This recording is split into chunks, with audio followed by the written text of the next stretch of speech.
Grace and peace to those who do the will of our Father in heaven.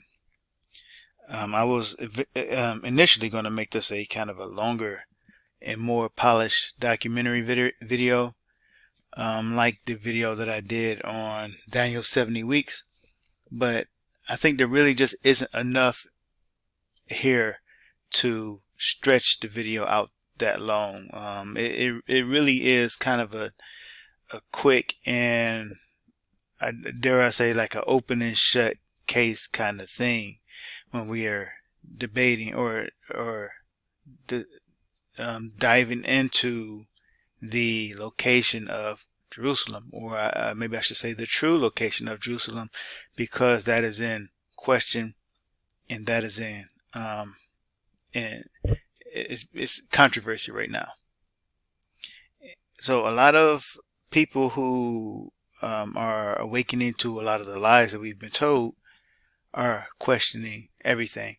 And some people, there are still some things that people are not willing to question, like the actual identity of the so-called Jews. You know, that's a word that was made up, but I prefer to use the word Israelites. Who are the actual Israelites? That's still one of the things that many people out there will not question. However, people are questioning the true location of Jerusalem, and I think the Bible is very clear on where it can be found. Even if we claim that the maps are wrong and things are turned upside down and this and that, it doesn't leave a whole lot of room for ambiguity.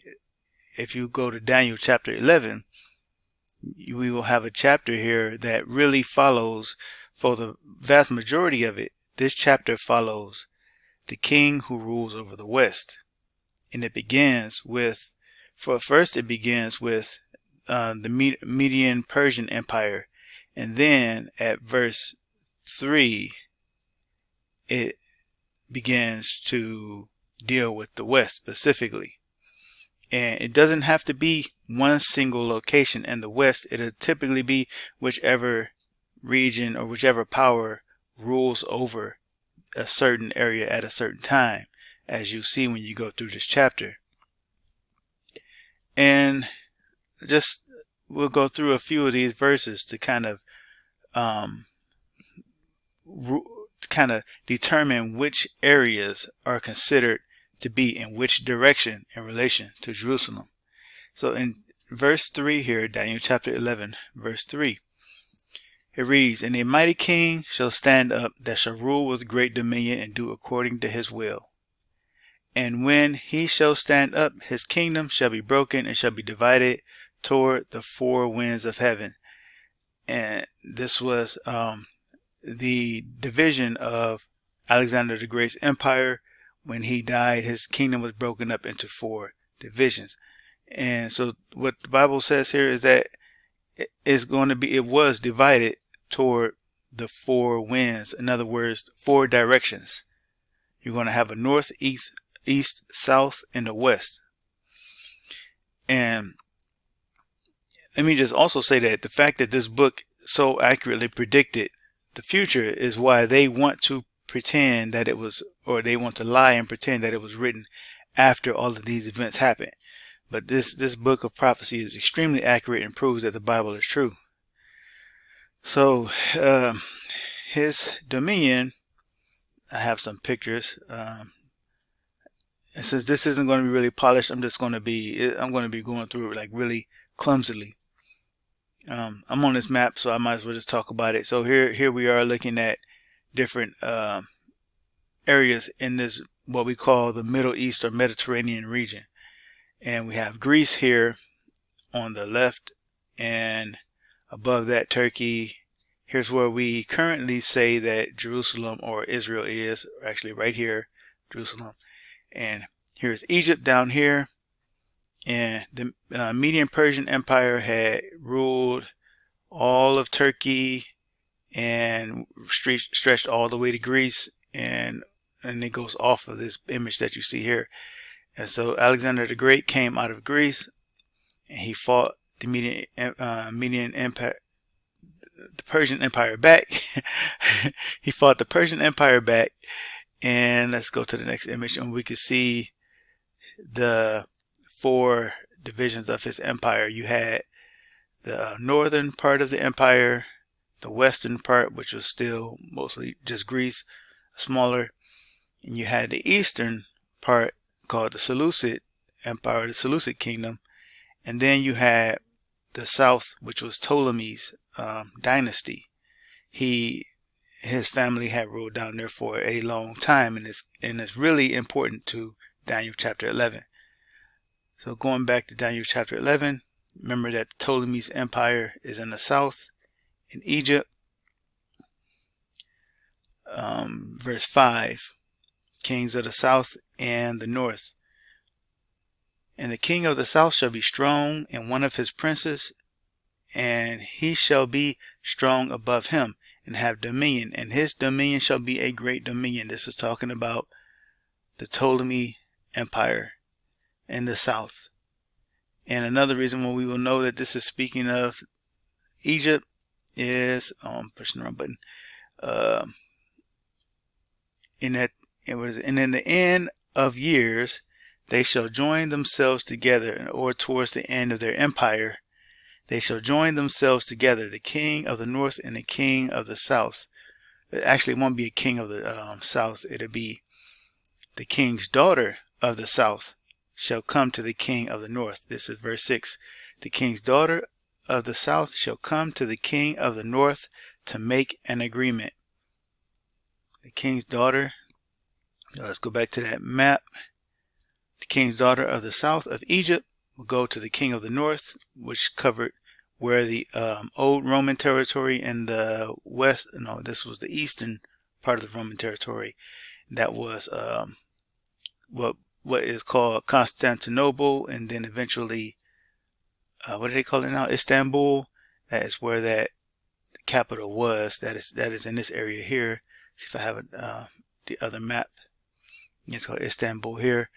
So from the south and the north, you had a union, and we all mostly should know that is speaking of Cleopatra and the Roman. I think she had 2 love interests, but I think more famously was Julius Caesar. And that, again, that is right here in Daniel chapter 11 verse 6. The king's daughter of the south shall come to the king of the north to make an agreement. Now before, I almost forgot that I had an image about the Ptolemy Empire that I wanted to read. So the Ptolemy Dynasty, not empire, the Ptolemy dynasty, or the Macedonian dynasty of the ancient Egypt, founded by Ptolemy the First Soter, I'm not sure if I said that right, when he openly assumed the kingship of Egypt on November 7, 305 BCE. His descendants ruled Egypt until the death of Cleopatra on August 12, 30 BCE.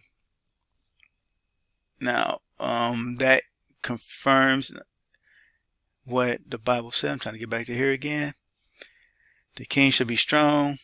The king of the south shall be strong, and one of his princes, and he shall be strong above him, and have dominion, and his dominion shall be a great dominion. And in the end of years they shall join themselves together, for the king's daughter, Cleopatra of the south, shall come to the king of the north. I'm not sure if that was Caesar or if that was the other, who was it, Mark Antony, the Roman general and statesman Mark Antony, or maybe it was Julius Caesar. I'm not quite sure which one of those it was, but it was one of those men.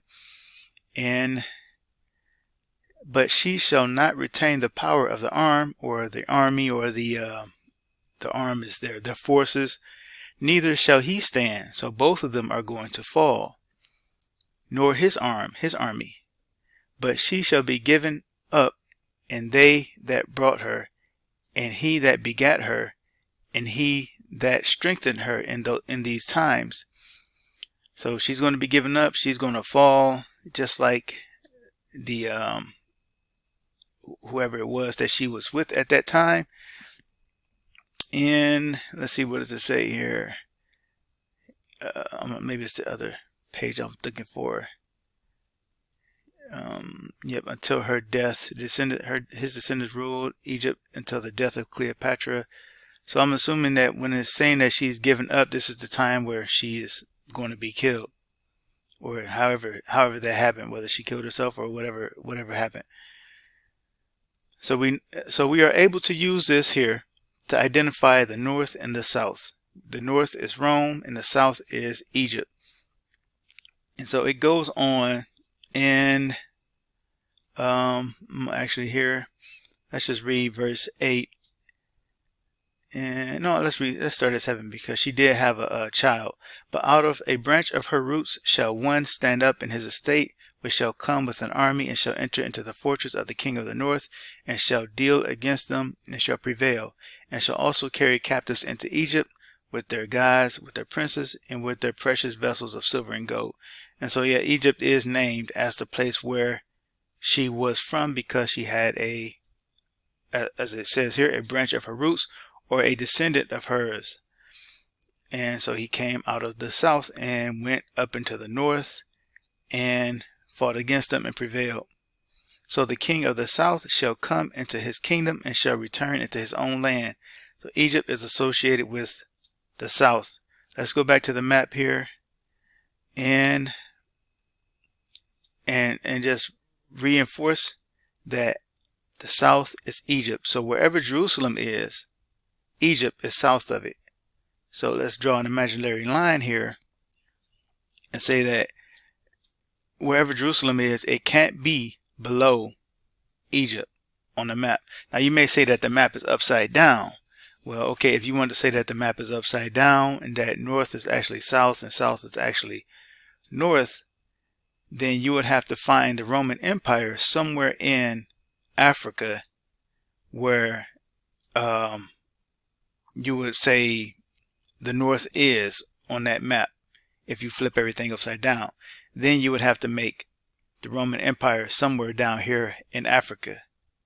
But that's just not where we see it. On the archaeologically, everything goes. We know that the Roman Empire was here in Istanbul, what is currently called Istanbul, or what was called Constantinople. We know where it is, so we don't have to try to place it down here somewhere in Africa. We know that Egypt is south. Rome was north. So between the north and the south is you're going to have Jerusalem. Let's continue on.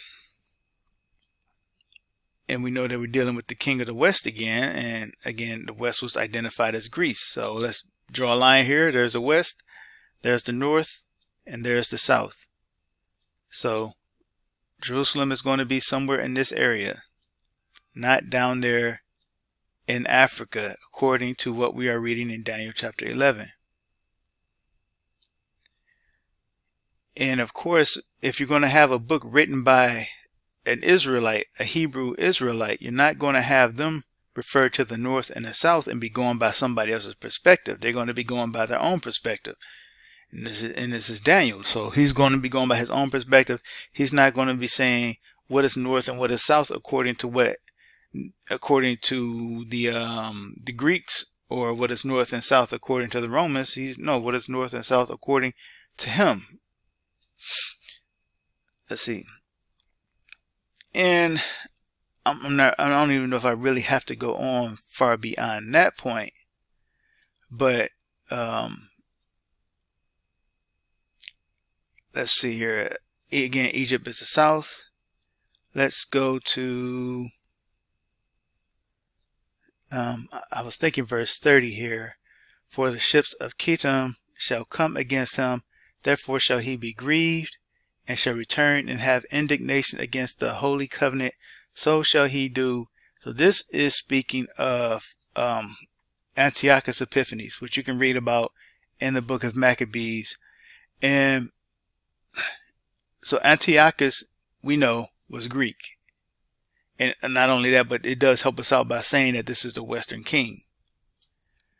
So Antiochus, it mentions that he goes to the south somewhere. Yeah, okay. And at the time appointed, he shall return and come toward the south, but it shall not be as the former or the latter. so when you have Antiochus, you know that he went down into Egypt and he fought a battle against, let me get a better map. Where's the other map? Whoever was ruling this northern region at the time. And after going into Egypt and losing that battle, he returned back, going upward again, and passed through Jerusalem. So we know that coming from the south, coming from Egypt, you have to pass through Jerusalem, because that's what Antiochus Epiphanes did.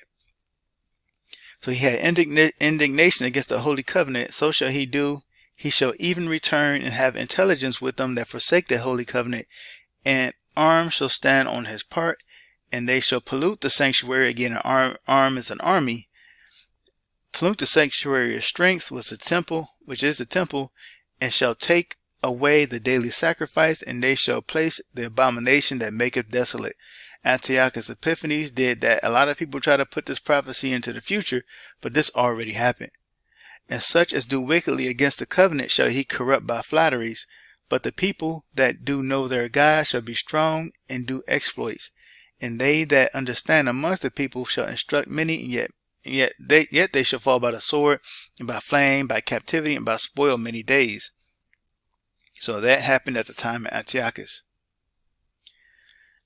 As we go down, then we begin to deal with the Roman Empire. So that was the Greeks. Now we're dealing with the Roman Empire now, and that is at verse 36, because at this point, which is covered in my video about Daniel's 70 weeks, we are dealing with General Titus of Rome, who the Roman Empire, let me see, did I get that Roman Empire picture? I don't think I did.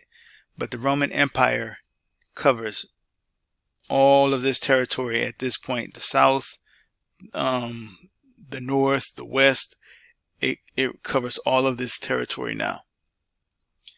And where is here? I'm sorry. So I didn't. This video is not going to take a long time for me to. I think the point has probably already been proven or made, that you're going to have to find Jerusalem between the north and the south and west of Greece. But I'm going to continue going on, because it is going to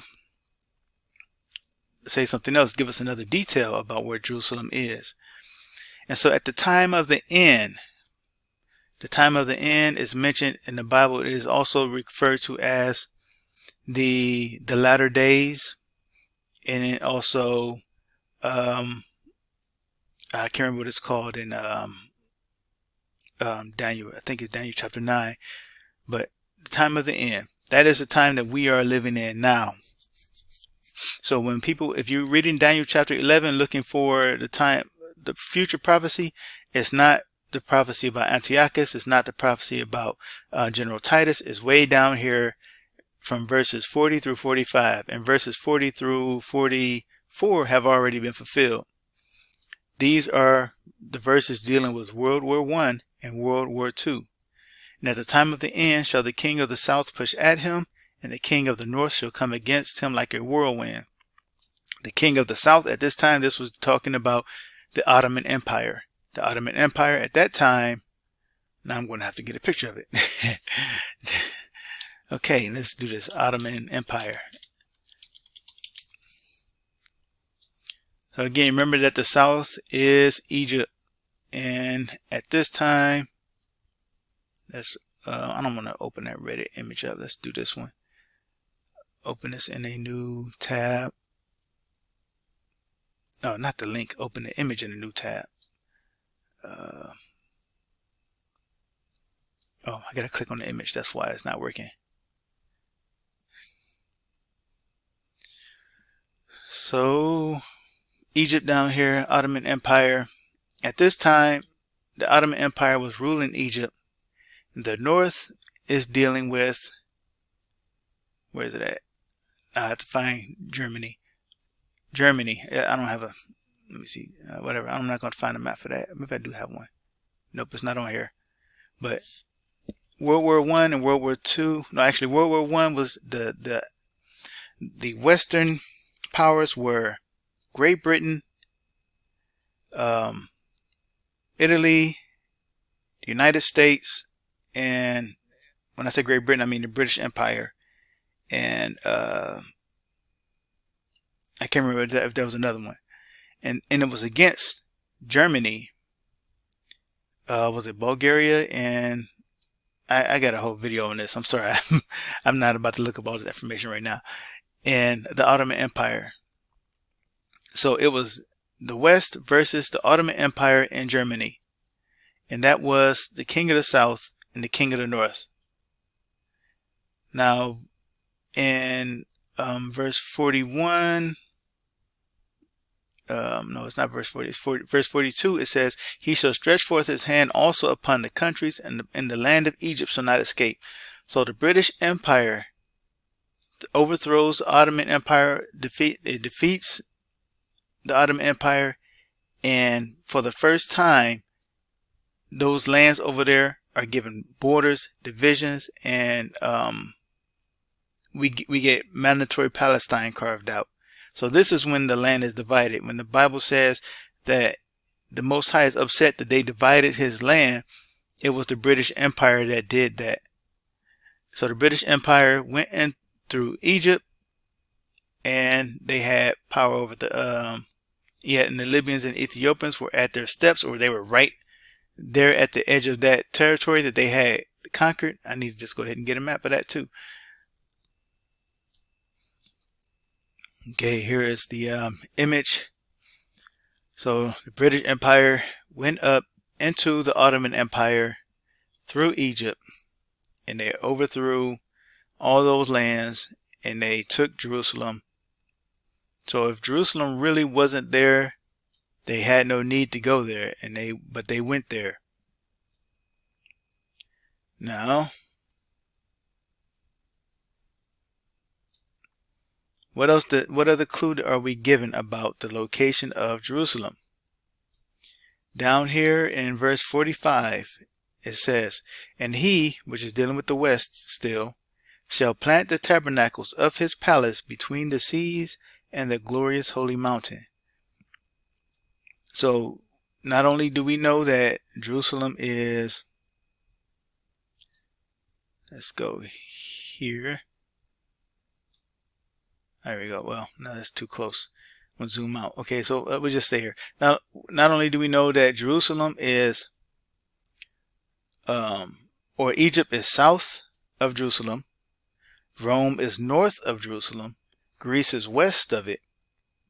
But so we know that Jerusalem has to be in this area, but then we are also given the detail that Jerusalem, the glorious holy mountain, is between the seas. And on the west, you have the Mediterranean Sea, and on the east, you have the Dead Sea. And when you look at the map of Jerusalem, or where we say Jerusalem is, let me go back to the other map again. You don't have a lot of places where you find a sea at. So you will have to find the city of Jerusalem north of Egypt, south of Rome, in between two seas, or between some seas. And really, when you zoom in on the land, you only get another sea right where the Jerusalem is currently placed. I mean, it might be somewhere, it might be in this general area. It might not be exactly pinpointed where they have it at now, but for the most part, Daniel 11 is telling us that this is the location of Jerusalem, not south of Egypt. It's not down there in Africa. Even if you say that's north, then you have to figure out where Rome is actually placed at then. It throws everything in Daniel chapter 11 off. So between the seas and the glorious holy mountain, with Egypt to the south, Rome to the north, Greece to the west, that's here.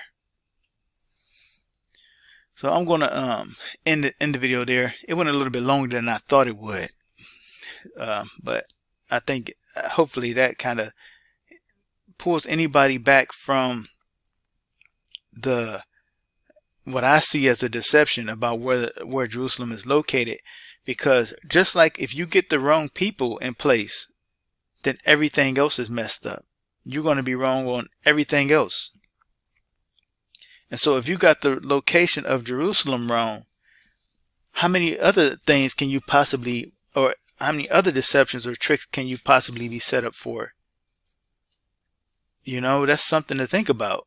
And yeah, I'm not going to follow anybody who tells me to go into any other country or any other place or any other land when clearly the Bible tells me that Jerusalem is over here, not, you know, down there in Africa or anywhere else, or even those who say it's in America, because that doesn't match up geographically with what Daniel chapter 11 says. So at the end of the day, we're all going to have to give an account for what we believe and what we do. And you're not going to be able to say somebody else told me this or that. You're going to have to go by what you chose to believe. Let God be true and every man a liar. So I'll bring this video to a close. That those I can't remember my outro right now. I'll just give my intro again. So grace and peace to those who do the will of our Father in heaven. In the name of his only begotten Son, Yahweh Shai, who the world knows is Jesus Christ. Thank you for watching.